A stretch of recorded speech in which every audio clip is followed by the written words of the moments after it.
Hey everyone, it's Sandra, and you're listening to the Talk Carby to Me podcast.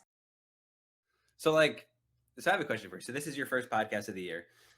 So for those of you who don't know, Sandra's back with us. She's back with the team. We just had a Yay! baby. We did. The folks here at the Talk Carby to Me podcast saw fit to give her some maternity leave. So big shout out to us. I also wasn't capable of working. True. But so thank you anyway. So she's back in action. She's been doing the mom thing. You posted today. What 1 month old? Yeah, he's 1 month. Well, in a couple days, 1 month and a half. That flew by. It That did. flew It feels by. like yesterday and forever at the same time. Yeah. So we probably would have had this conversation at the beginning of the year, but I've been reflecting a lot. So what do you think is what have you taken away from the past 6 to 12 months? Because obviously everything has changed. 75 things have changed for just about both of us. So like, Yeah. what's your take on that been? Yeah. Okay. So first of all, if we think back like a year ago where we were way in a different place. I think that's like super fascinating because I keep thinking about that. Like February last year, like what a different life that was. Biggest things I've learned, probably my biggest takeaways. First of all, like being a mom is very cool. I know it sounds weird, but I didn't think it was gonna be cool. Not that I really have much of an opinion, but it is pretty cool. Like, I Well, don't you, know. you are a mother, so technically your opinion counts here. Yeah, so it is pretty cool. Definitely harder than I anticipated to be. But at the same time, very lucky to have a quote unquote easy baby. Um, Other thing too is from a business standpoint, you got to keep your cards close. I think is the biggest lesson here. Like, it's great to spew ideas with people, but people will steal your shit or they'll just take your idea and something that you think we're going to partner on and they just run with it. Yeah. Has that And happened? possibly. And uh, I think you just got to be, I think you just got to be careful sometimes with who you want to partner with. At the same time, it doesn't make me nervous that people might have stolen ideas that I had, or maybe that I gave people ideas. They're really good ideas and they implemented them before me. I don't necessarily think that's a bad thing. And one way, because I think I can still do it better than them once I get my shit together. But yeah, that really sucks. yeah. Yeah, I think it's kind of funny that you make that your two things, and I think we're going to touch a little bit more on the pregnancy and the mom side stuff from a fitness and overall health standpoint. I think there's a little that you can share some insight on. Love to. But when you talk about parenting and you talk about imitation, obviously I have a different sense. I have a different sense of it. It's almost like if I had a child and I thought I was particularly good at something. So I'll give you a really good example. If like my hair, I've combed my hair the same way for about 10 years without fail, every single day to the same side, same part. If I had a little boy and he started combing his hair the same way, I would love it. Even if he did it the opposite way. It's like that pickup of like an idea that I kind of had established or a way of doing things. And like it should make me mad, but I'm so flattered. Yeah, Like I can't help it. And I want it to do well, and I know it's going to do well because it was our fucking idea, right. and it just like it.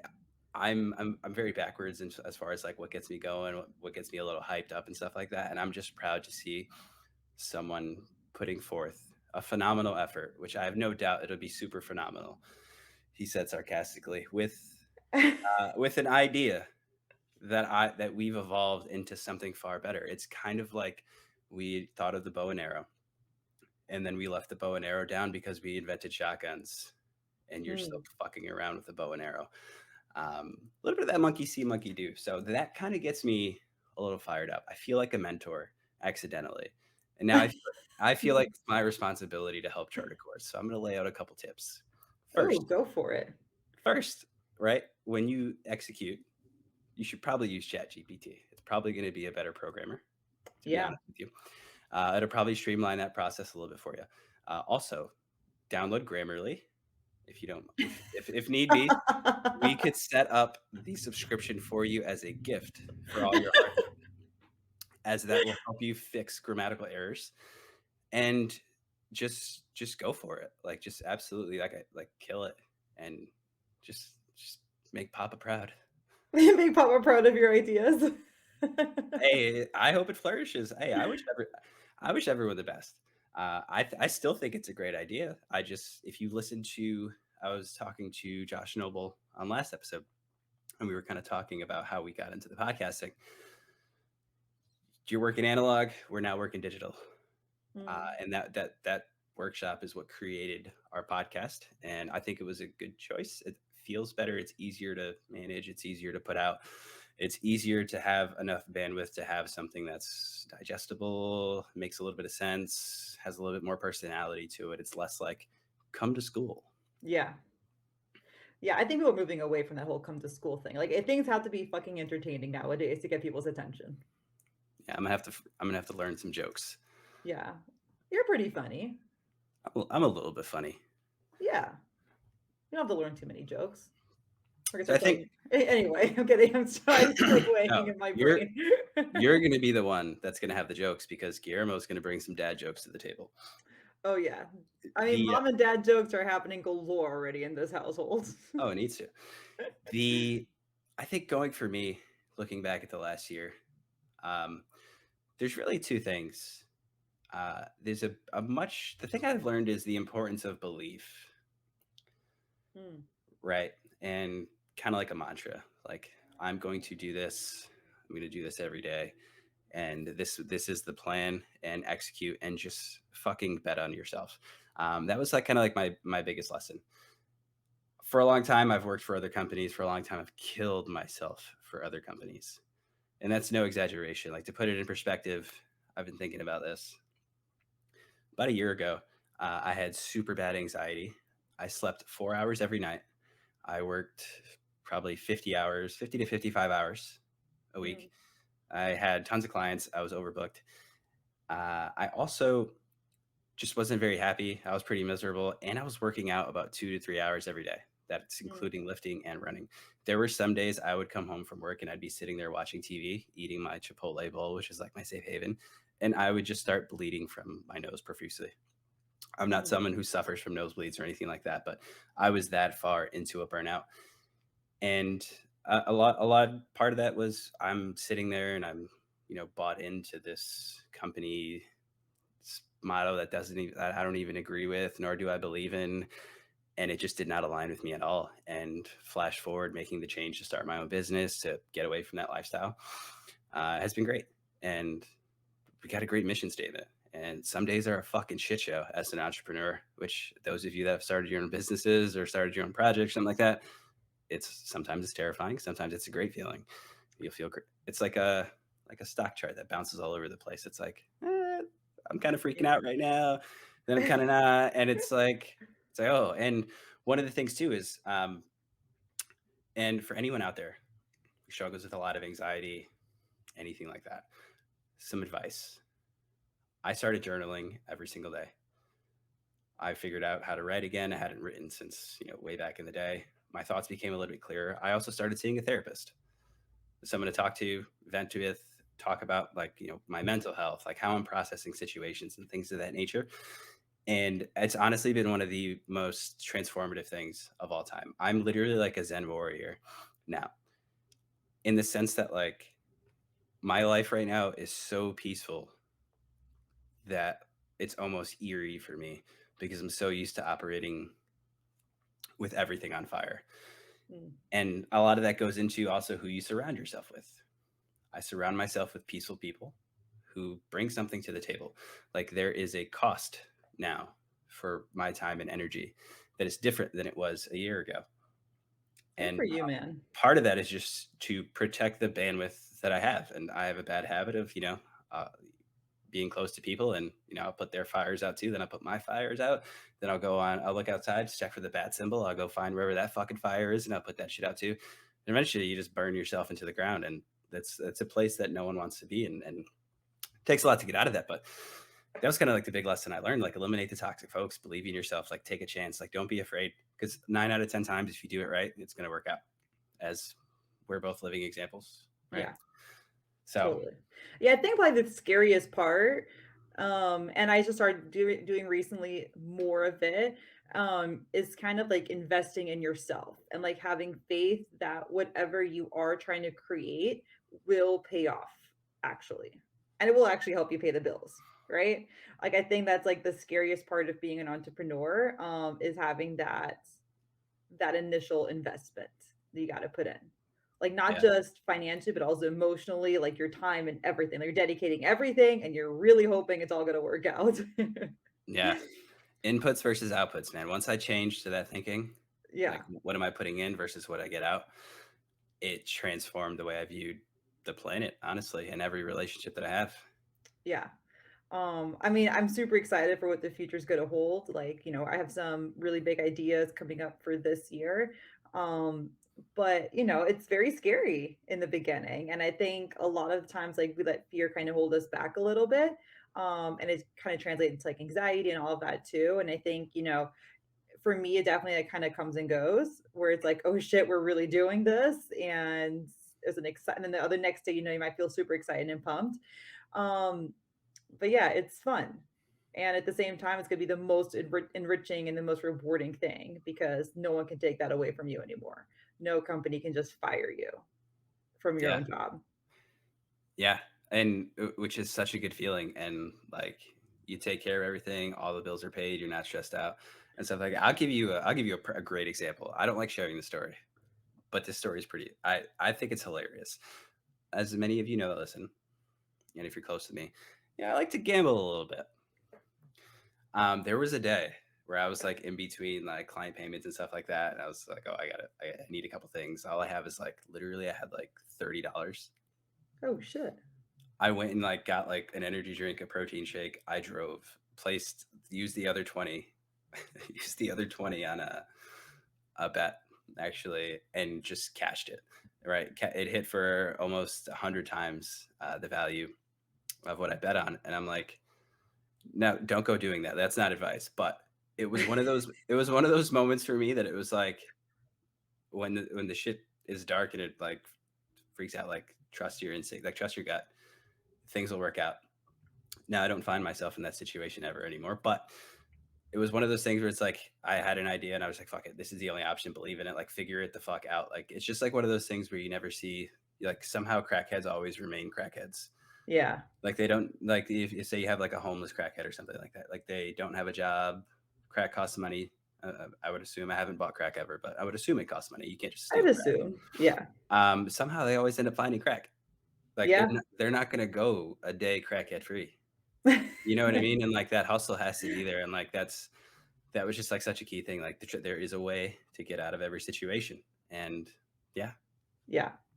No, absolutely true. And I think also too, like once you do put all your eggs in one basket, like as like you mentioned, like you will find a way out of it. You will. Hmm. And you will make it work some way or another. Yeah. And then, you start your business, you do something, you start your project. Just know it's going to get very quiet. That phone's not gonna light up like it used to, Yeah. but it'll be worth it. For sure, for sure. And then guess what? When like things really take off, that phone starts lighting up real fast again. Mhm. For all those people that were silenced in your biggest struggles. Yeah. It's just like that DJ Khaled thing. It's like they believe in us. Yeah. But yeah, I don't know. Super exciting, motivating all at the same time. Yeah. So have you been But to the grocery store lately? oh, you're talking about your little egg shortage? Have you noticed that there's no eggs anymore? Secret.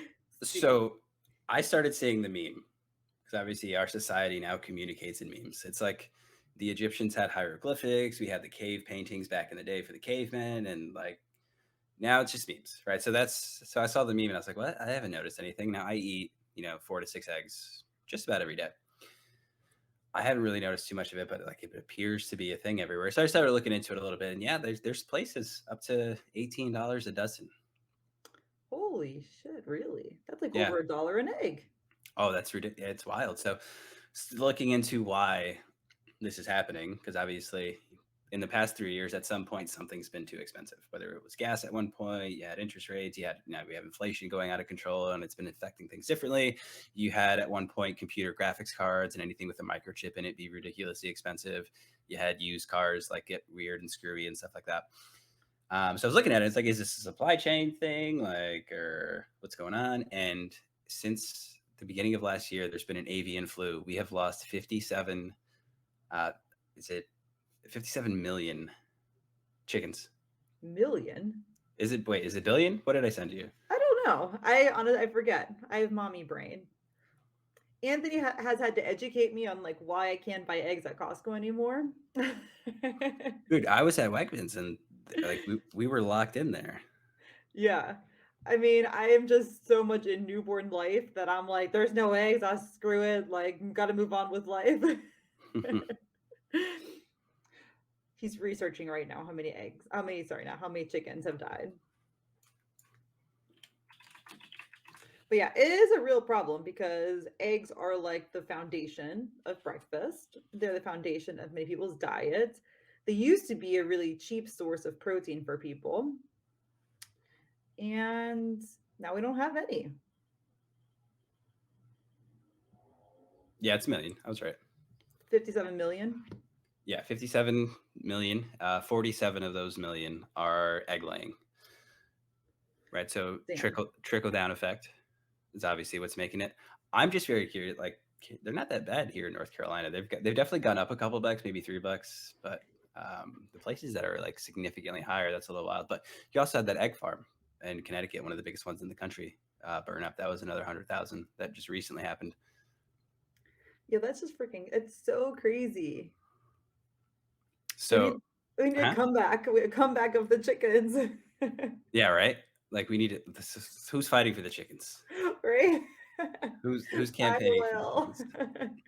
Yeah. You know, it'd be nice like, whatever we do rebuild or whatever things do restore. Like, it would be nicer if these chickens could have a better place, a better way of living. Can we advocate for that?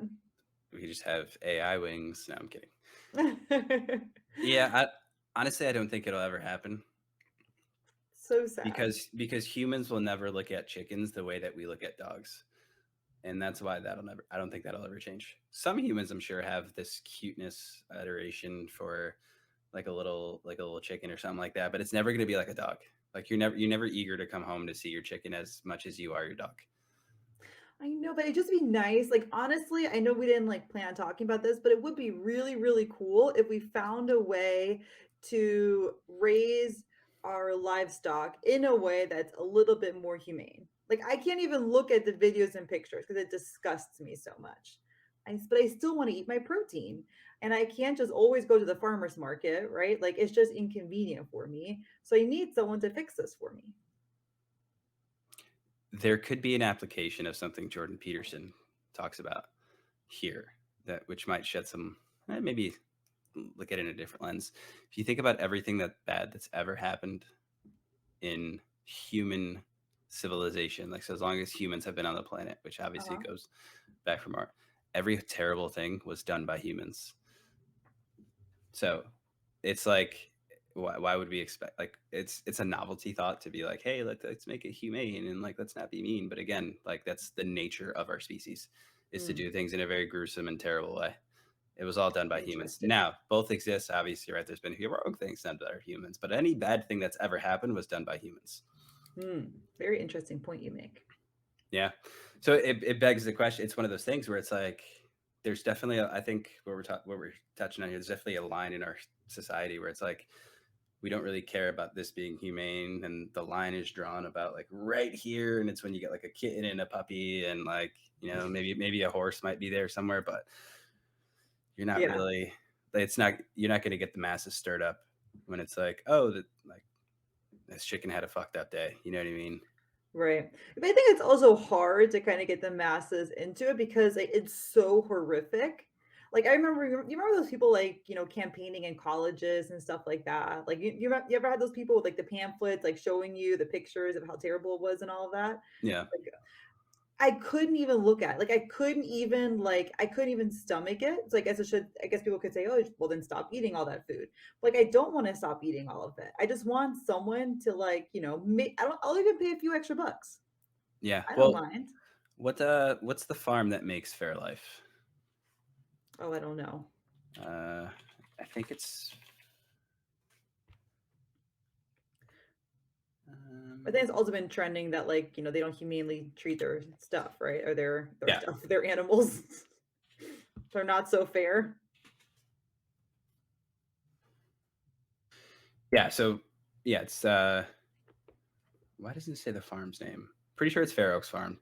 But the company Fairlife, it's owned by Coca-Cola. Recently, not recently, it was a few years ago, they had a scandal where they would like I watched their video, it was like done on YouTube. It wasn't a major story in the news, it wasn't anything. It was just very quietly, you just didn't see Fairlife products for a little while. They were like drop kicking cows and baby calves and like beating the shit out of them. Like treat like Stop. drag it was the worst like 10 minutes of video that I've ever seen of all time.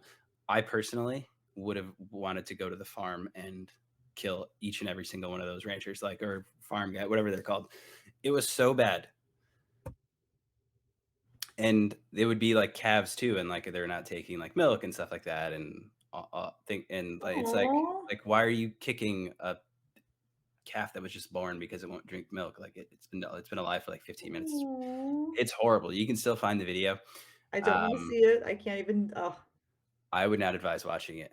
It was bad enough where I generally don't care about things of that nature, to be honest with you, and it like shook me to that point where I never bought that chocolate milk again. And that's one of the best tasting chocolate milks I've ever find, but because of the way that they mistreated them.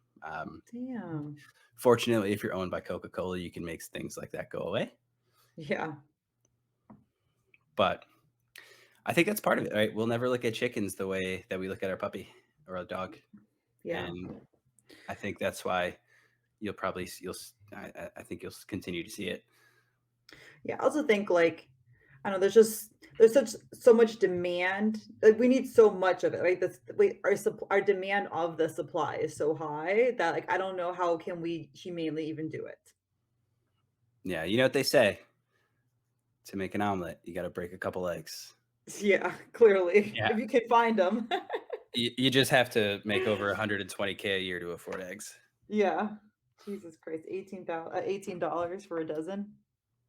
Yeah, well, that's crazy. Yeah. Jesus Christ. Well, shall we So, segue? yeah, so I was thinking, right, so first off, how'd the tail end of your pregnancy go? And how Yes. how was, like, that whole process? Like, 'cause so and the lens that I'm asking you through is you are a dietitian, you work out every day, you take care of yourself. Like, do you feel you were prepared for, like, the surprises of motherhood? Well, okay, so I'll kinda kick things off, like, related to the pregnancy aspect of it first. I think, like, in hindsight, I would have wished that my nutrition could have been more on point. Like, going into being pregnant, I was like, "My nutrition is gonna be amazing," and all of that, and then I had so many issues, like, with nausea, morning sickness, like, throwing up, and, like, I had so many food aversions that I was just happy to eat something. So I think, like, of course, I would have loved to have eaten better, but I think at the same time, I have so much more appreciation for moms that are trying to eat healthy but just can't. So it was a big learning lesson for me too. I think what definitely helped me out a lot was the fact that was very fit going into my pregnancy, but also tried to stay active as much as possible while being pregnant. And it made labor so much easier. Like, mhm, Before we get to the labor thing, quick question. When you say yeah. aversions, are you saying foods that you shouldn't eat when you're pregnant or foods that suddenly you just didn't like the taste of or like they made you sick or something like that? Okay, like for instance, there were phases I could not even look at beef. Like, I could not even look at it without it making me feel nauseous. I didn't wanna eat it, I didn't wanna smell it, I didn't wanna be around it. So there was, like, certain foods, that I just yeah, I couldn't eat or didn't want to eat. Kinda like if you threw up from something, you don't wanna eat it anymore, that's kind of Yeah. the same thing, except I didn't always have that issue from throwing up. Yeah. I threw up, not always from I didn't throw up from beef necessarily, but beef was definitely one of them. Protein in general was. So it was really hard for me to keep up with my protein that I needed, to be honest. Protein powders even were kind of like a turn off for me. So there were just like so many things that were kind of like a turn off for me. So my diet became very carb heavy, as much as I didn't want it to be, but it kind of was. So you became like a carbivore? Yeah. Totally.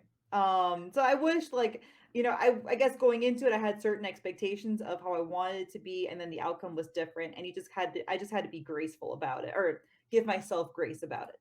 That's what I'm trying to say.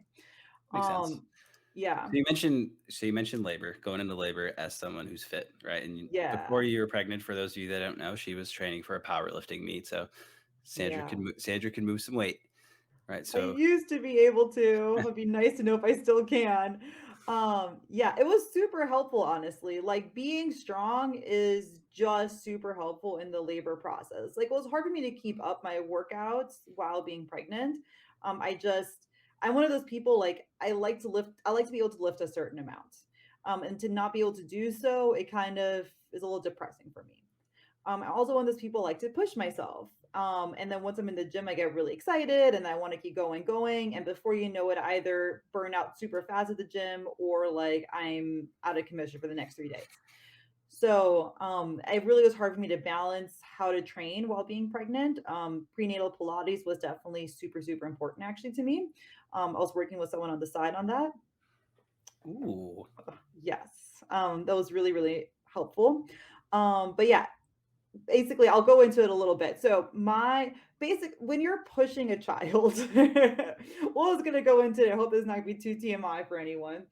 Um, for your first baby, it's roughly expected for it to take roughly 2 hours of Mm. pushing. But when they say 2 hours, this is what it is. Like you push on the contractions. I've learned a lot, and I'm gonna share it with you guys now. So you only push on the contraction. So like mine were like spaced out like every 2 or 3 minutes. So like you push for like, I don't know, 3, 4 times, and you wait for 2 or 3 minutes. And then you push again and you wait for 2, 3 minutes, right? So it's really not that bad. Oh, so Also, it's not like a continuous event? no. Huh. Yeah, I learned that too. Obviously, when I was in the process, I learned that. Um, and and so when they said like it's gonna be like roughly 2 hours, I was like, oh, I'm gonna beat that. Like I was in a good mood this whole time, okay? And I beat it. Like I pushed the baby out an hour and a half. So you're saying you hit a PR in the delivery room. Yes. Nice. I was committed. And they were laughing because I kept being like, how much time do I have left? But so I think like that for sure helped me, and it for sure helped me in my recovery process too. The fact that I just can, and just the fact that I was so strong. Like I was already walking around the next day again. I was probably being a little bit too aggressive the following week. Like, I mean, I really didn't give myself the recovery time I probably needed to, and I probably should have. Hence why I ended up getting a fever the following week. um, I think also too, if I can share some thoughts around the whole birthing experience, if I may. Go for it. There's a certain there's a certain cult. I'm going to call it a little bit of a cult of women that believe you have to go through the birthing process like all naturally. It's like a badge of honor that women have of like you have to give birth completely naturally, like no pain medication, like you must suffer through it. There's like the hypnobirthing and all of that. Um and my question really is why? I totally watched all the courses. I've bought the courses even on how to do it all. But at the end of the day, like I was so grateful for my epidural, and it was like the best experience ever. Like literally, I was making jokes during delivery because you feel nothing. It is the best thing ever. Like all those screaming women that you see in videos and in movies, like it's just not the case unless you do it naturally. And if you're one of those people that you're the first, like you pop an ibuprofen or or acetaminophen or Tylenol, whatever you take, the second you have a headache or some sort of pain, but you decide not to have anything for pain when you're giving birth, I just don't understand that. You know what I mean? Like I'm the opposite. I will rather suffer through my headache, but give me the epidural if I'm gonna have a baby. You know what I mean? Yeah. Because here's also why. Like, so I got to the hospital and I was already. First of all, they sent me home. I got to the hospital after a week and a half of having contractions, and they thought I wasn't in enough pain. I'm just someone, I'm not going to go in there and be like, oh, I'm in pain, right? I'm not going to give you that display. So they sent me back home again. And then an hour and a half later, my water broke. And then I was in fucking a lot of pain. In that hour and a half time, I had a frozen pizza. This becomes important because I had pizza earlier this week and I threw up again from it. I was in so much pain that I threw up the pizza in the hospital, which is a terrible combination, by the way, of throwing up and then also having like contractions. So I got there and I said, I even when I checked in, I was like, I need something for this pain stat. It took them 4 hours to give me anything. Oof. 4 hours. So by the time the epidural came around, it was amazing because I suddenly felt nothing. First of all, the epidural didn't even hurt. Apparently, it's supposed to hurt. I was in so much pain and felt feel anything. Can I ask you something really quick? Yeah.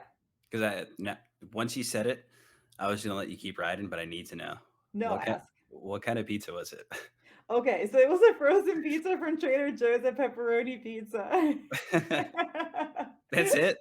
Yeah. It's like crisis time, and it's just a pepperoni pizza. Well, because they sent me home at 11 p.m. and the lady was like, "Go have a nice meal." The nurse told me that. Mm, And at 11 p.m. in Raleigh, North Carolina, you're not going to find too many options.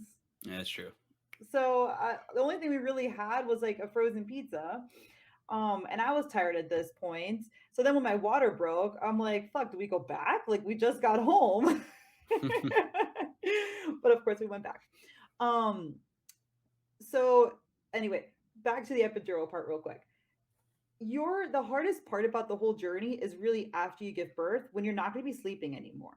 So why would you exhaust yourself from pain beforehand and continue to be exhausted, you know? Like I got the epidural, I took a nap. Guillermo and I started watching TV up until it was time, you know? Like I don't know, we had a great old time. Then you're making jokes. It was super relaxing, the whole procedure. Like you don't really hear people talk about that. You make it sound like a resort vacation. You know, it One really of wasn't that bad. The 4 hours were awful. Besides that, it was great. yeah. So anyway, I've Was G freaking out? no, he was super cool about it too. He was Good. definitely freaking out those 4 hours that like I almost passed out from being in so much pain. Um, that was probably the worst 4 hours. But that besides that, yeah, it was fine. But you know what? You know what people do? You know what women do? They whisper to you, get the epidural. Because of this whole go natural camp of it being such a strong message that people feel embarrassed when they do get something for pain. So I'm like doing the opposite now. I am very vocal about it, obviously. I'm like, if you want to and you find it appropriate for you, go get the epidural. Obviously, obviously everyone's journey and procedure is going to be different, but to me, it was everything. And I actually can now say I had a great experience and it was not scary. So you would give it 8 out of 10 stars, like Yeah, probably like a 10 out of 10. 10 out of 10. Okay, Yeah, epidural is great. We love it.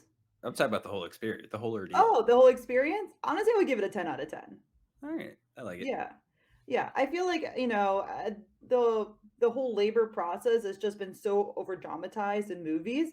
So like when I started posting, I posted like something on social media about like how it wasn't that scary and all of that. And I actually had a few women reach out to me saying like, "Oh, thank you so much for sharing it. I was super scared or I've been really nervous." And I actually had someone say to me, I've been too afraid to have kids because of it. And so thank you for sharing that." I'm gonna chime in here. Yeah. I'm gonna say that I also find it terrifying because not that I have any threat of actually, depending who you ask nowadays, I might have the threat of giving birth. uh, I took an EMT course many moons ago, and one of the things that we had to be trained on was delivering a child, and I had to watch from the doctor's point of view. And whew, I don't wish that. I don't wish that on my enemies. Like let alone like the mother of my unborn children. You know what I mean? Yeah. And there was a lot going on there, and there's a lot I didn't understand, and there were a lot of things were coming out of there, and I just was I'm not ready for that war zone. So But I think also too, like obviously you have like people that are trained in it, right? And you were just like you're just you got trained into it you got trained for it as like a just in case kind of thing, right? Just in Yeah. case ever you ever come across this is kind of like be prepared for this. But people that are trained in it, like for them, I don't know, they're just like super cool about the whole process. So it's almost like you have to trust the medical staff, you have to trust the community, like you are going to be in good hands. Um, I don't know. I feel like I have to be an advocate now for women around giving birth. Hey, you got it. You got through it. You did it. You accomplished it. Yeah, You've created a person. for sure. I mean, the nurse did tell me I really shouldn't talk about my experience too much because it's such a unique experience that I shouldn't tell people like how amazing it was. But I think there are other women that have had an equally amazing experience. You Do you know, think do you think it was as an like, do you think your height played a role? Like, is that a thing? Is it like my hype of like, yeah, like mm, we'll get this baby out in under 2 hours, or no, like, we love the hype. You should have made it like a highlight tape, but I'm talking about your height, like how oh tall you are. heights. I don't know. Like, is that a factor? I don't think so. I think what really is more of a factor, honestly, I really think what the biggest factor is like how strong are you? Yeah. You know, like how much strength do you have? What's your core strength like? What's your pelvic strength like? You know, your quads, like all of those things actually play a huge role in it. And I think honestly, a lot of like how many women do you really know that can like at least deadlift their body weight or more? Every single one of my clients. Okay, but in the grand scheme of like knowing women, you know, like how Oh, many yeah, is yeah, yeah. that? Right? Like not very many. And I think that a lot of women, because they are afraid to lift heavy and all of that, I think that all that kind of stuff like plays into it. That a lot of like if you don't have that strength, your labor experience is not going to be so great. Because I mean, like now it's a workout and you're not prepared for it. yeah, it's also one of those things where, uh, obviously I can't relate to being pregnant. When you look at training, lifting weights, working out, and stuff like that, technically you're causing damage to your body. Like you're creating micro injuries. Your body's got to adapt to I'm injured, recover. I'm injured, recover. I'm injured, recover. So when you have like an injury, like you break your leg, you recover faster if you've been working out and stuff like that. So same thing with pregnancy, because obviously your abdominal wall is going to deconstruct. Things are going to get weird. Your pelvic floor is going to be, kind of messed up, kind of shoddy right there for a little bit. So you've got to recover from the trauma in those areas of the body. So that would make sense to what you're saying, the way you would be primed for that, as someone who exercises. Yeah, very, very good point. I actually really love that. Yeah, very good point. I think that's exactly it. Obviously, like there are many terrifying birthing stories out there, right? I don't want to like kind of play light to it. But I also think that we hear more of the negative aspects of giving birth and we don't really share any of the positive ones. Yeah, that's kind of like anything in our society. Yeah. But I think it's almost like hurting society a little bit because like so many women are so afraid. Yeah, if you ask my mother, according to my mother, she was every single year that I get older, she was in labor for another 24 hours. So at this point, she was in labor for like 12 days, apparently. That's Yeah. all my life. I was in labor with you for the whole day. Then it was for 2 days, for 4 days. Like, If only she had the epidural, you know, she might have had a great time. yeah, yeah, yeah, it's crazy. I mean, obviously, I can't relate, but it's great to hear that perspective on that. Yeah. So anyway, I just wanted to share that because I just thought it was important too. Yeah, now you're gonna have to highlight the road back. Yeah, honestly, I'm gonna do that. So I'm right now waiting to be cleared to work out again. Yeah. Because of course, as I always do, the first week I'm like, I can go for a walk. I can go for an hour walk, no big deal. It's like 4 days after I pushed out a child, and I started going on a walk, and I was like, oh shit, this does not feel the same. That that would that would be me. I feel like my insides are about to fall out, and Does your I'm does your center of mass feel different? so like my balance is restored again. If Yeah. that's kind of like where you're going at. Did Um, did that take some time though? I don't remember, honestly. So your first, like I would say the first few weeks of having a baby are just like a blur. Like my birthday happened 2 days after I had Tomas, and I kind of recall my birthday. I don't know, you're just in a fog because you're not sleeping, Yeah. right? So the whole like if you in sleep that's like when you process things and you store your memories, right? So the first couple of weeks, like I remember certain parts, but I also don't remember a lot of other parts. That makes sense. Yeah, so I'm just kind of now coming out of like what it feels like a fog Yeah. a little bit. Welcome to my life. So super funny. So I didn't know a couple of these dates. Your January is like loaded from now on for the rest of your life. Yeah, You have New Year's Day, the baby's yeah, birthday, your anniversary. Like you gotta rock this out. You gotta make sure the entire family tree is born in January from now on. yeah. And my aunt's birthday is in January too. Now my best friend's baby is in January. My other best friend's birthday is in January. Like January is a busy month. You guys just like to start at the beginning. I get it. Yeah. But December is a busy month too. So is November and October. Like honestly, like once September hits, it's like I mean, all our money just goes out the window for all the gifts. For birthdays, Christmas, anniversaries, like it just all goes. And then you have the rest of the year to save back up again. Now, given the information that we've discussed for the last hour or so, do you wish that you had a better financial literacy education when you were in grade school? So now that every single person that you've ever known is born in January and every holiday falls in that month, you can be ready for that? Honestly, totally yes. I took a personal finance course in college exactly for that purpose, and I barely paid attention in it. So, It's funny. would have served me better if I would have paid attention. But anyway, story for another day. Yeah. Yeah. We'll have to dive in when you're cleared to work out, like what the process is like for a woman after birth, like what you Yeah. should do, what you should avoid, kind of where to take that road. Because that's actually a question that I've been asked a lot. I've also had that question asked by someone where it's like, I need to lose baby weight. It's like, oh, when'd you have the Mm. kid? The kid's like 7. It's like, it's Okay. just it's just a part of you now. Like, I will tell you something that a lot of women might hate me for it. I'm already down my birth weight or down my pregnancy weight. wow, Yeah, I'm back to what I don't look the way I used to look. I feel like I lost my butt a little bit, which is sad. A little bit like my midsection a little bit more soft than it was before, of course. But yeah, I lost my weight already. So that's impressive. you're also like so if you are obviously you should be breastfeeding, right, or pumping or whatever. That's the best thing for your child. You're burning extra 500 calories a day. So if you play your cards right, Really, yeah, I didn't know. That's a lot. yeah. Now if you can't, you're doing formula, that's a completely different story because that kind of like now you're a little bit screwed. But yeah, I mean if you play your cards right, like you're burning extra 500 calories a day just to like feed your child still. So yeah, you can lose your weight, your pregnancy weight pretty fast. And also too also depends how much you gained when you were pregnant. That of Yeah, course plays a factor too. I gained the right amount of weight, I would say, for me. yeah. You never really got to the point where you were like, oh wow, No. she's gonna blow. Like, Yeah, I also had food aversion, so that definitely helped as well. But again, everyone's different. A lot of people have like I've had friends now, they had like terrible cravings all throughout their pregnancy and they just can't stop eating.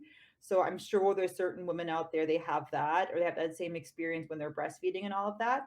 But the question is like, do you want to lose your weight breastfeeding or do you want to lose your weight afterwards? yeah, Yeah. So I opted for now when I had this metabolic advantage. But yeah, we'll definitely talk Ooh, about it more. metabolic advantage. I like that. Yeah, right?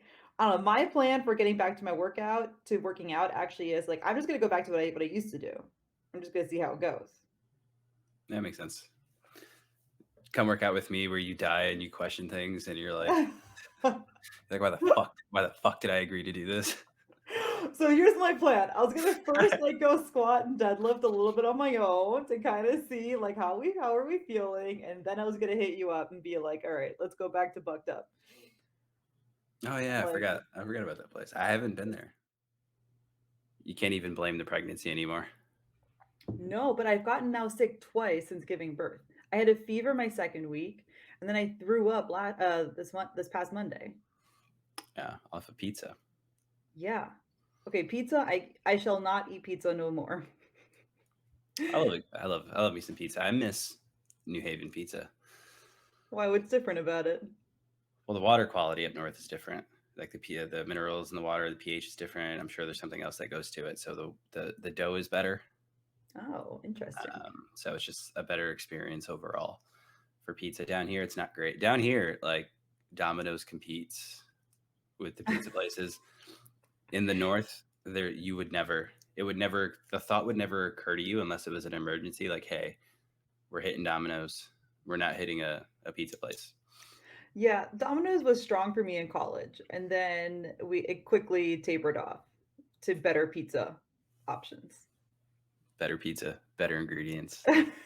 We did not switch to Papa John's.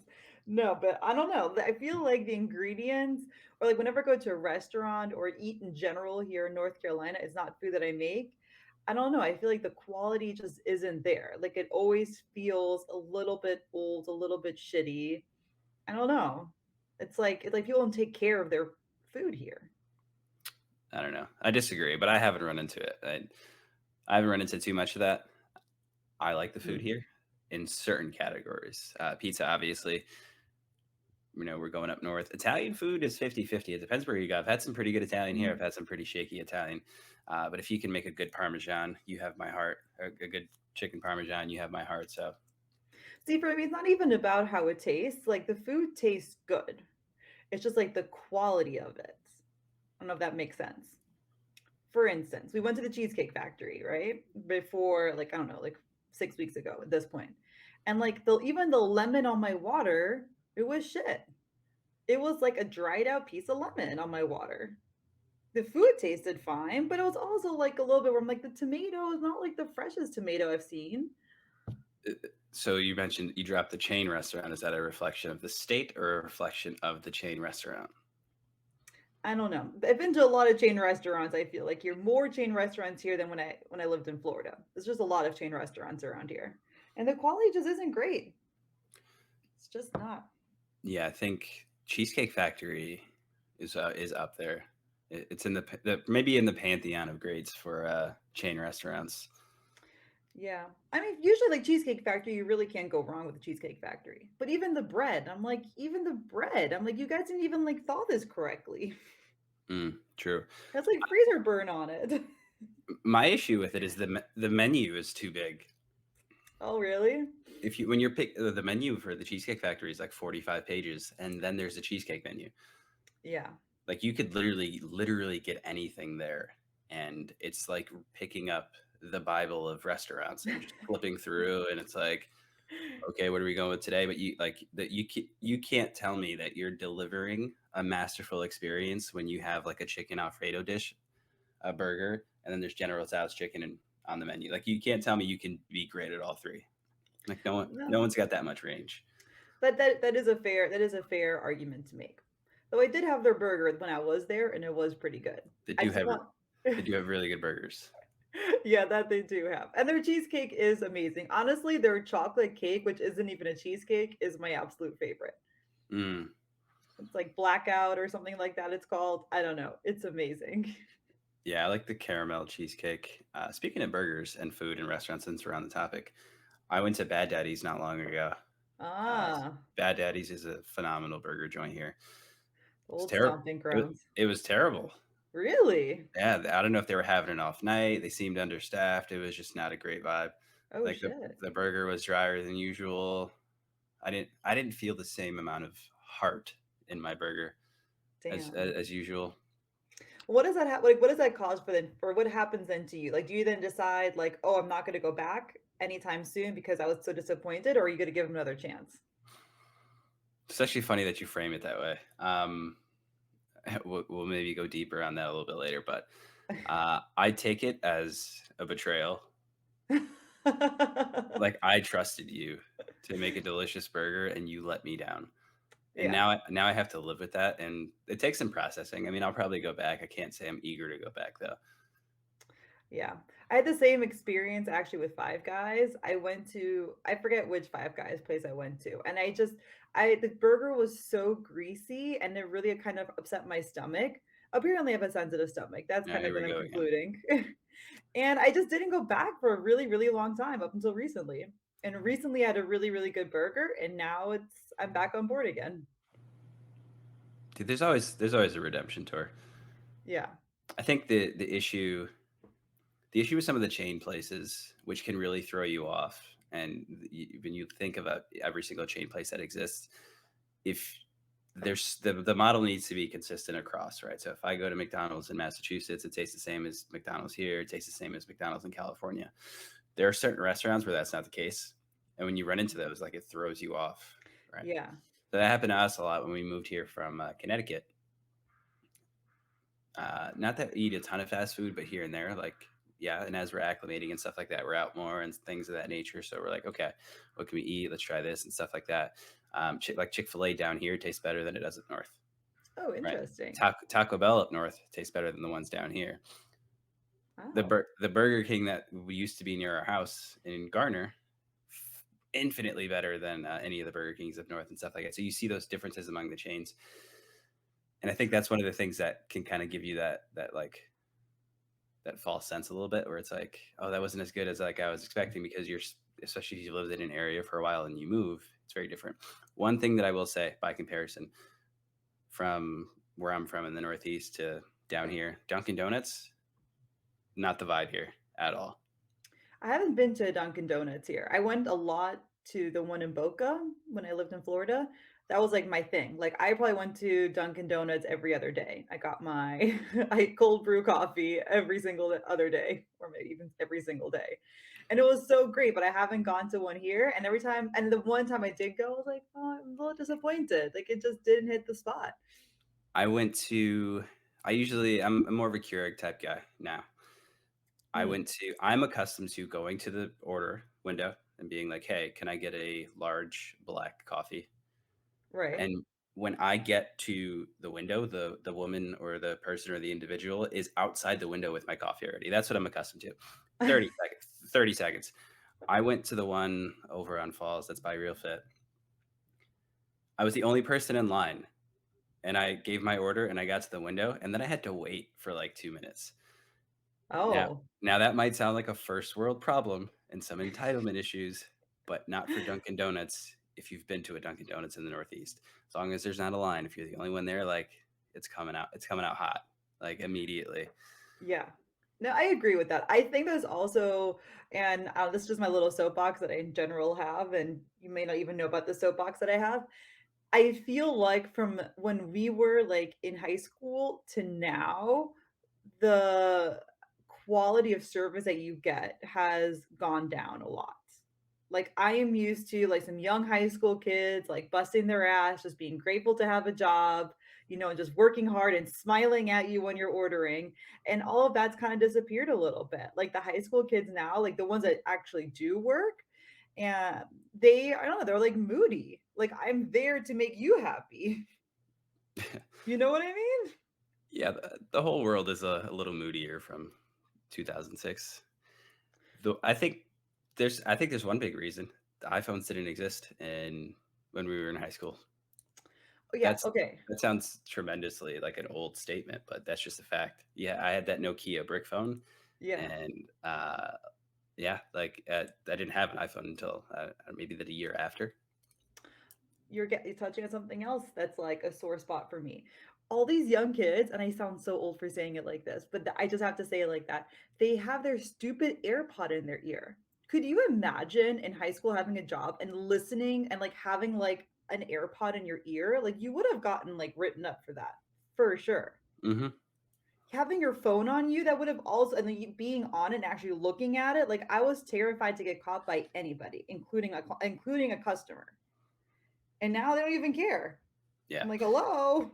the massive difference, I think, right? iPhones didn't exist then, and once that came out, the iPhone is amazing, right? So to some degree, the iPhone is a cyborg extension of your mind. Hmm. Just the connection slower, right? So if you put your iPhone in your forehead, and your mind would obviously access it quicker if it's part of your neurosystem. But it's just in your hand. There's a little bit more of a delay. You think, you type, you search, you look, and stuff like that.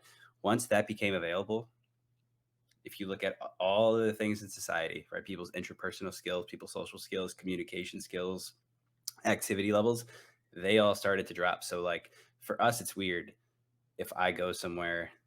and I'm used to interacting with someone who has people skills, Mm, because that when they were forming their, what's the word, their cognitive mind, right? They needed that skill back in the day because there was nothing else to distract you. Like when you needed entertainment, you got entertainment from other human beings, like talking to people that you knew, hanging out with folks, going outside and playing. Now you've got this iPhone. I don't really need to talk to you or hear your voice or like understand like body cues or body language and stuff like that. So mm, they're just like desensitized to it. So people like our generation, where we're kind of like in the middle of that, don't have that. So when you right. look at like what the experience is, and we're just going to go right into this. When you look at what the experience is when you go to most places now, that's what it is. It's not like back in the day where you go somewhere and there's like this salesmanship. There's like this artful aspect of it. And as someone who sold most of his life in retail stores, like that was my skill set. I learned to read people. I learned to match their personalities. I learned to connect with them and stuff like that. And that was probably one of the most valuable skills that I've ever saw or ever like sought out and learned, which has plenty of applications, which obviously for business, you should be able to sell stuff. But also like when you go talk to someone, you kind of should know how to connect with them really fast, a way to get, some kind of rapport, Yeah. which is a lot of that is missing right now. Yeah. I mean, I feel like I don't know. I feel like when in high school, I smiled at people. Like it was part of my job to make the person happy that was there, you know? Like just normal customer service things. It was just I don't know. I felt like that was just normal. And Yeah. now we're just happy if anybody works for you. I don't like they don't, it doesn't even matter if you smile anymore as long as you're just a body at the register. Yeah, true. So think about it, right? So as we all know, the world is changing. One thing that's becoming ever evident, and we'll dive into that a bunch of different ways here today, is artificial intelligence, the introduction of AI into society. Since we're Yeah. on the topic of fast food restaurants, Taco Bell has just created the first automated fast food restaurant. It is completely AI operated and it has one employee just there in case anything catches on fire. But the one employee doesn't do anything. You can't interact with him. You go, you order food. There's no human to human interaction at all. It's Stop. also estimated that somewhere around 40 to 50% of the entire industry is going to operate that way, right? So that skill, it's not even needed anymore. I think the one exception is probably going to be Chick-fil-A. They're probably never going to do it because they have a well-oiled machine there. That's what's different between Chick-fil-A and Popeyes, the experience of the people. There are very few places you can go where the staff collectively works as hard as the people at Chick-fil-A. Say what That's you want true. about their organization or anything like that. Those people are out there like busting their ass, 100-degree heat, whether it's cold, something like that. There's like 45 of them. It's like a well-oiled machine. So for them, AI might be like something that's not there. But when you look at like this shift and kind of like to the topic we're talking about, like interpersonal communication skills in the labor force, what do we need that person that just is sitting at the register for? We can replace it with artificial intelligence. Hmm. I mean, first of all, that's absolutely fascinating. And honestly, of course, it makes total sense because their food probably isn't very complicated from the time, they get their supply of their food. It's probably just like reheating shit. Um, so that's super fascinating. But I would also argue with the Chick-fil-A argument that they'll probably only be able to hold on for so long before they make the switch up until the point that customers start finding it weird to interact with humans to order their food. True. I mean, we got some time before we get there, I think, but I don't know. I mean, you're probably right, right? But it's probably a lot faster at the same time. yeah. Yeah. Yeah, And also when you think about it, right? I expect the same experience on any chain restaurant. So any Cheesecake Factory I go to America, I expect the same exact thing, right? So if I have a favorite dish and I'm in Oregon, when I go to South Carolina, I want the same dish. When I'm in Florida, I'm expecting that same thing. It'll actually improve their service, which is unfortunate. And because you're removing the human aspect of it. If you train a robot to make a cheeseburger, it's going to mess up way less than a human will, right? yeah, Because humans, when we're on, but everyone has a bad day. You might be sick, you might be under the weather, you didn't get a good night's sleep, you got something going on, you're emotional that day, you're angry and stuff like that, and there's a forgetfulness for it. Whereas if it's just a program running a code, that's going to yeah, come out a lot. And I think we'll probably, in my opinion, we'll see that first hit. The AI element will first hit the food industry, we're also probably going to see it in every industry. Right? Yeah. If you have work a job that can be replaced by AI, you better either already have another skill, you better start learning a skill, you better start learning multiple languages, you better learn how to sell, you better learn something because if you look at all the tech companies. Yeah. So right now Mhm. it looks kind of bad and you feel for folks, but they're all laying off about 10% of their workforce. And you can read headlines all you want, right? Their job is to make their companies as efficient as possible. If you have AI, Mhm.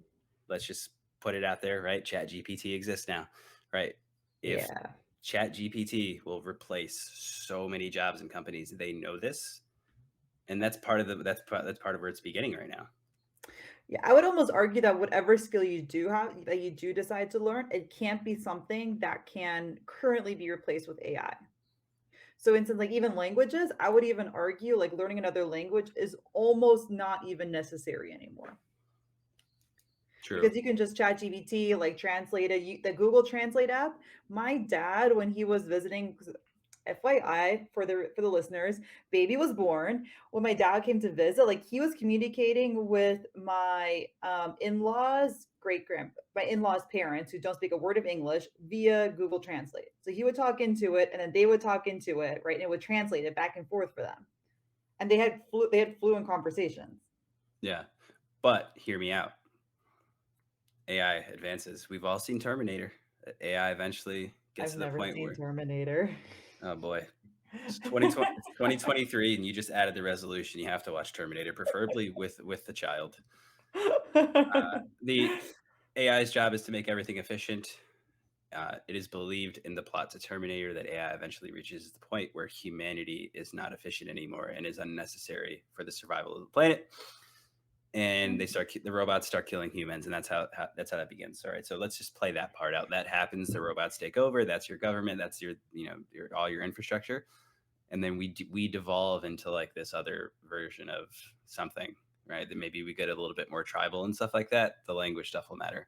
Obviously, that's a huge sci-fi stretch, but when we look at skills and stuff like that, those skills are become tenfold important. And I think it's a double-edged sword as far as whether it's a good thing or a bad thing. Yeah. Yeah, I know. I mean, we can totally touch on ChatGPT now if you want to already. I have been obsessed with it. Yeah. Even like in the role of being a dietitian, like you can just type in like write me a meal plan for a certain amount of calories, make sure it includes this amount of protein, and it just like spits out a meal plan for you. A 7-day meal plan with a grocery list if you ask it to. Like, I spend $60 a month right now for a meal planning software. I might not need it anymore. Yeah. I mean, it's not perfect, don't get me wrong. When you start adding up the calories, I'm like, "All right, you're off by a couple hundred."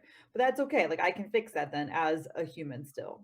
But once it starts fixing all those things up, man, that's gonna be revolutionary. Yeah, I think what does the current version have? Like a billion points of data, maybe a trillion, something I like don't that. know. The next Too much version, data. yeah, the next version is going to have 10 times the amount. Um, I am excited. yeah, so with the amount of stuff that it has access to, I mean, also like think about it. Like I'm a nutrition coach, you're a dietitian. We've both written meal plans before. It takes like an hour and a half. Sometimes it might take more. Sometimes it might take quicker. I'm one for whatever reason. I can't sit down and work through an entire project. I need to take a break in the middle at some point, almost like a 40-20 kind of thing. If I could just have it done in 10 minutes, 5 minutes, Yeah. everything is just that much easier.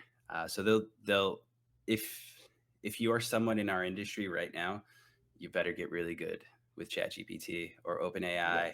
Yes. Yesterday, Microsoft just unveiled the Bing search engine has ChatGPT built into it. Mm. It's going to it just heightens that speed and efficiency of everything. It's gonna revolutionize everything. Like, I even asked it to, like, write me, like, a Twitter post, like, write me a real script, write me an Instagram post, right? Like, it does everything. It can write like, it's actually writing my website part of it. Here's the super creepy part, right? So me and you probably aren't prominent enough, right, to have like some kind of dialogue out there. Celebrities, when they use it, when they're advertising stuff and playing with it, or musicians and stuff like that, you can have it write a song with the lingo of Ryan Reynolds, right? You can do it. So he posted one which is an advertisement, but it'll talk like the person that you're having it reference, right? So That's like crazy. in like the dialect and the grammar that this person would usually speak in. So X person talk about XYZ or sing a song about this or write a poem about this and things of that nature, which is amazing. Yeah, I mean, I honestly, at first, when it first came out, I'm not gonna lie, it did intimidate me a little bit because, it's like it can write so many things for you and make you sound and make people sound like they're, like they have credentials in something that they don't. But at the same time, it's like you said, you either get on board and you take this as a tool and you help revolutionize your industry with it, or you're just gonna sink because either way, it's gonna take over. And so you might as well get on board right now. Oh yeah. Yeah. Just think about like all the stuff that we do now that's just inefficient. Like Yeah. go into the DMV. Like what if the DMV just converted all to AI? I mean, it'd probably be a happier place. It'd be such a happier place. That place is awful. I I've never met someone at the DMV or the RMB, whatever they're called in whatever state you live in, that I'm like, wow, this person's getting after it. Yeah. You know what I mean? Like you'll find those people in certain retail, right? You'll find them in sometimes you'll come across a great car salesman. I've come across a few. You'll find someone who might be a carver or a florist or a farmer. Mm. You're like, wow, this dude is just a workhorse. This dude is a monster. This is why like this is a great experience and stuff like that. And obviously you have the other side, but you'll find right a place like that. Like okay, awesome. Like boom, budget gone, no need for it. Yeah. Um, Also, you with now you have so you have Chat GPT in the written word portion.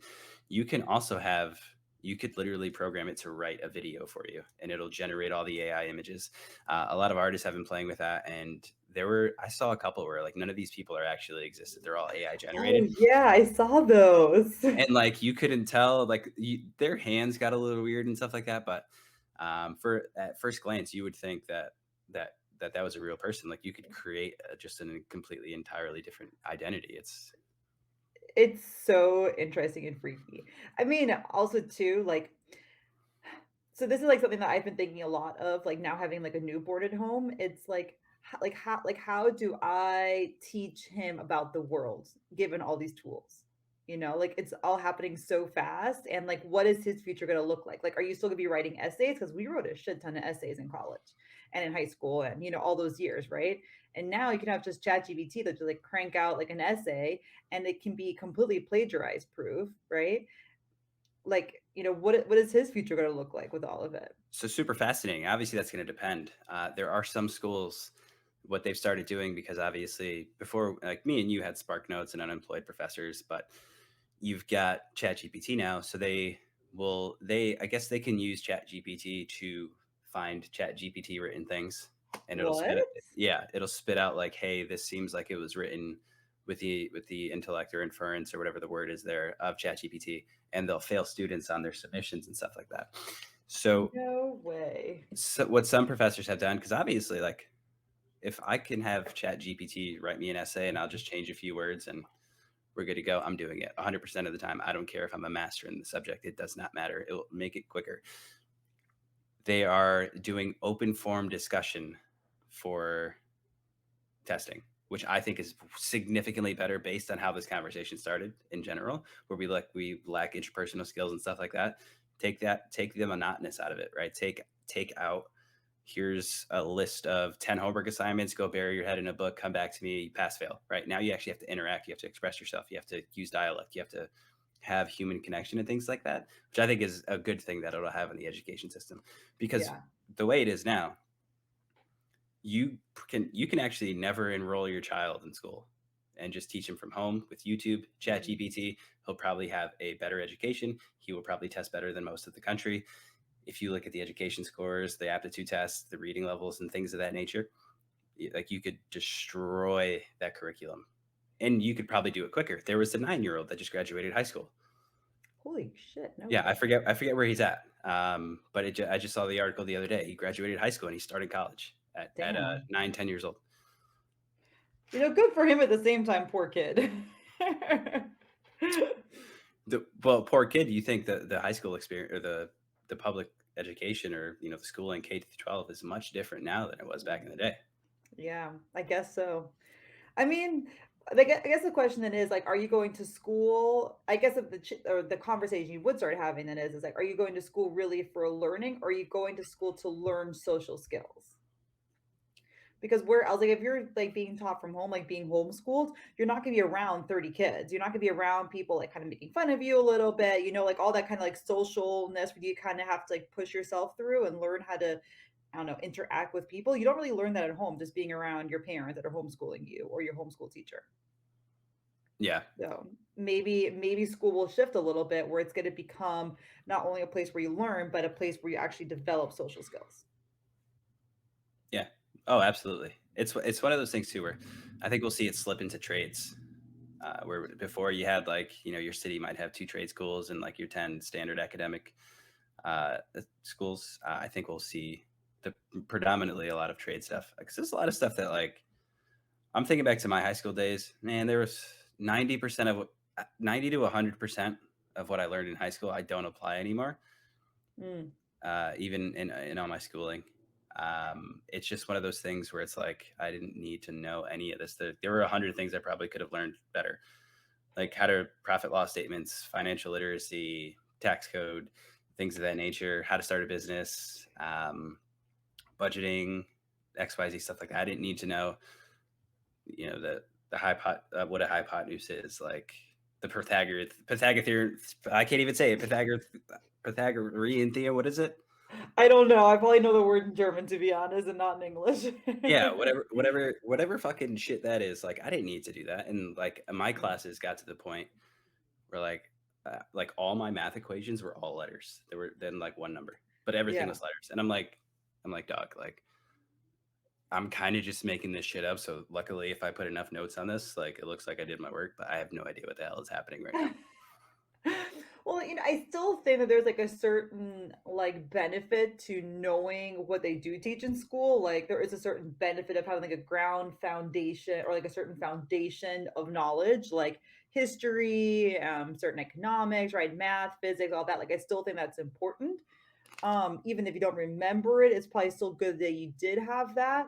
But to your point, I think it is super crucial that we do start teaching all those things that you mentioned in school. Here's a great example. Let's say I have no interaction with the outside world other than like I go to school, I learn what's there, I come home, I do normal kid stuff like that. And then my parents aren't health conscious. Eventually I'm 19 or 20 and I'm like, what, protein is important? Yeah. No one ever told me that. Oh, well, Yeah. what the hell have I been doing? Think of it from that angle. Like, Yeah. I always have thought that we should teach people how to be better adults. Like just teach them how to be good adults. Like teach them how to take care of their body, teach them how to take care of their finances. Like I feel like no one actually teaches you how to do the basic stuff well, and the basic stuff are super super important to help you thrive. Like how do you actually set up your finances so you can retire, and make sure you don't have to work a minimum wage job, until you die.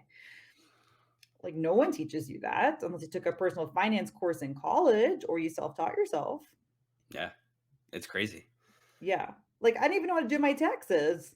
You know how long it took me to figure out how to do my taxes by Yeah, myself? that's a good one. I honestly never want to learn, but I probably will. I, given where My the dad direction, forced me. given the direction that I'm going, I'm probably going to need to learn to do that myself. But Oh, can I segue real quick on taxes? go for it. So next year, or starting, I guess 2023, so it's this year already. If you earn more than $600 on like PayPal, Venmo, and all of that, you have to pay taxes on it. It's right now it's still set at 20 grand, but thereafter it's $600. Yeah, it's What a insane. steep difference. My question is, like, what if you have multiple bank accounts, multiple Cash App accounts, and you happen to Cash App yourself sometimes, and that adds up? Like, do you get triple taxed?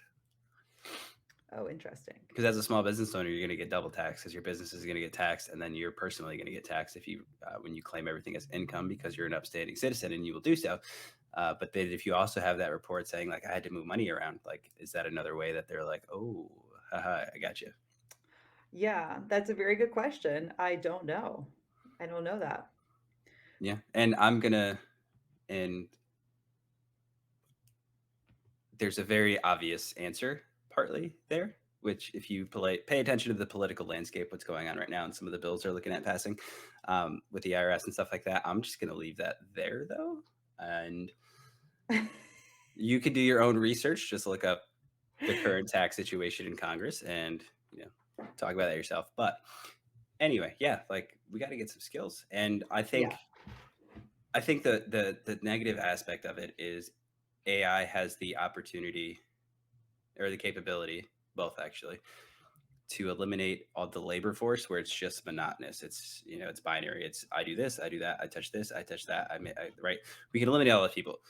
Taxi car drivers, Uber drivers, Tesla's already doing that. 18 wheelers, that's coming because they've already got a Mhm. fleet coming. Pilots are going to be gone, with the exception of probably the military. You're going to have no need for cashiers, no need for customer service reps, and some people. There are people that exist in our world that have tremendous amount of skills, but for whatever reason, life took them a different way. They got stuck somewhere. They had to take care of things. They had to just go grind, grind, grind, grind, grind, and they never got to apply those skills. They'll have no choice but to apply those skills at that point, which I think will add some value to society. Right? You take someone that's just been a janitor or cashier all their life, but they're a great entertainer. They're a great comic. They're a great writer. Now they have more time to write. That can open up some things where it's like, oh, okay, where maybe there's a service that they're good at providing and stuff like that, or skills that they gain, and we can advance society from that degree. Obviously, the flip coin is you can't just totally take away their income, so that's going to be obviously become an issue and stuff like that. Like if you're making X amount of dollars doing your ABC job, and then suddenly that job doesn't exist anymore because it got replaced by a robot. Like you can't really just let society starve to death in the same token. So that'd be an interesting thing. But I think it's Hmm. both good and bad. What do you guys? But then the question is like, what do you gonna do with the people that really aren't great at anything? Not everyone's great at something. I think everyone has the ability to be great at something, and that's one of those things where you look at it now. If you're paying attention to what the world is doing, like I'm not talking about turn on the news. I'm talking about like just go look at all the tech magazines, all the tech websites, where all the industries are going. It's time. You better start listening to the folks that are out there. Then we exist, obviously, because we're doing it right now. You better learn another skill, or you better leverage Mm. something that you know how to do.